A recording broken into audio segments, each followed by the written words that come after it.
Ready? Start. Sir, during this debate, it was interesting and educative to listen to our constitutional experts.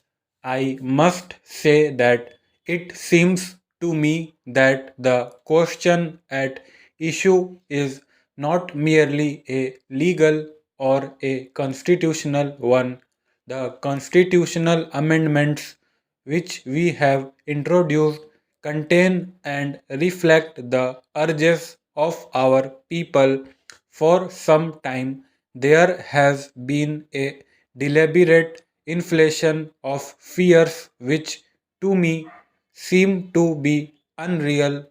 A controversy has been generated as regards the supremacy of Parliament against the supremacy of the Constitution, as if these two were distinct concepts, mutually exclusive and even perhaps opposite. Those who describe the issue in this manner conveniently forget that our Constitution was drafted on the fundamental assumption that our people have firm faith in the principles of democracy. This faith in our people reflects in our Constitution. Several honorable members have spoken of the confrontation between parliament and the judiciary.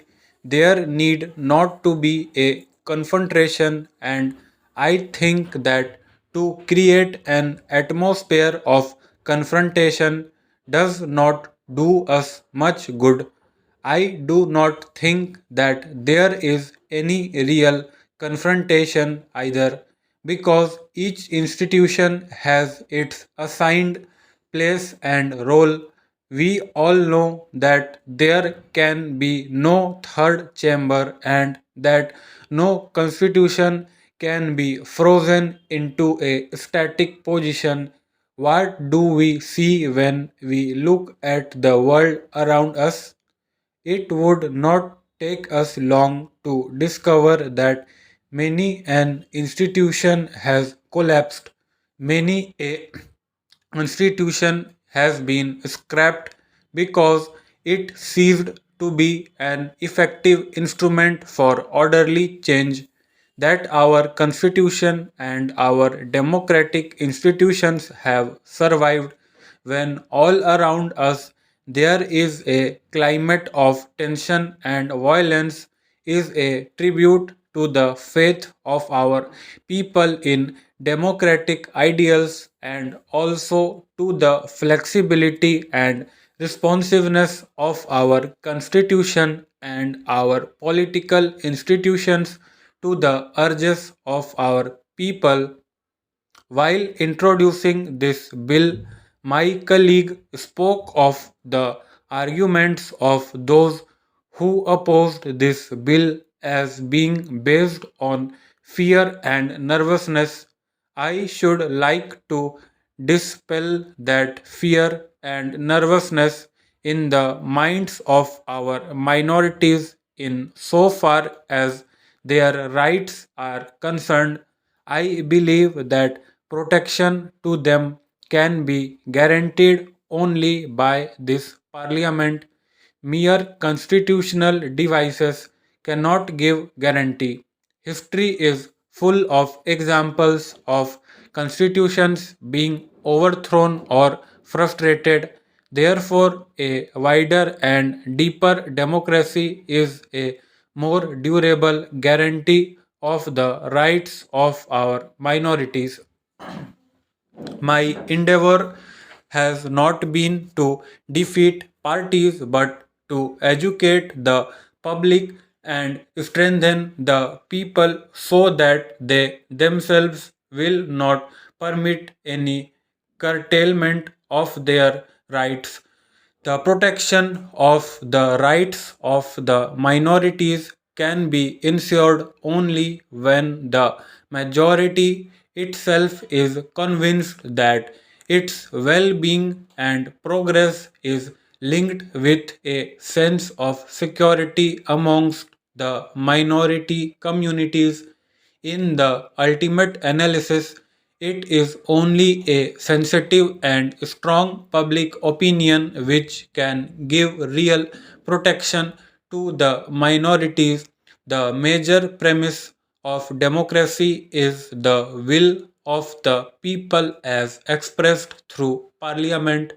As my honorable friend said in his excellent speech, if our democracy had gone violent and had become an instrument of oppression, it would have failed and something else would have taken its place.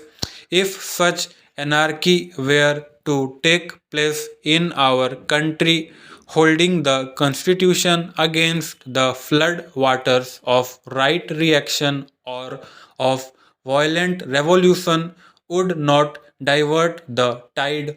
There is an unending attempt by vested interests to divide the people and to mislead the minorities. I am confident that our people are committed to democracy. They understand and respond to the need for a secular approach, the need for change within a democratic framework, and the need to prevent narrow vested interests from obstructing the processes of changes. We all know that change is a fact of life, whether we like it or not. We all know that the clever arguments cannot bind us to the past. If you look at the circumstances of life as it is in India, I see no reason in a denial of radical change. Whatever is made rigid ceases to be living and organic, and many becomes less and less reflective of the needs of a vital and dynamic people. So, what are the choices before us? Can we adhere to the status quo?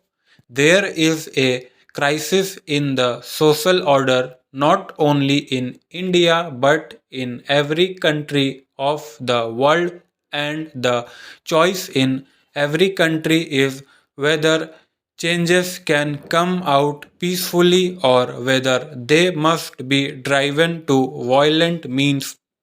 I heard several members from the opposition saying that I was twisting the meaning. I think all those who have read newspapers in the past few months and all those who have followed the election campaigns know where the twisting has taken place, how everything we have said has been twisted and misconstrued.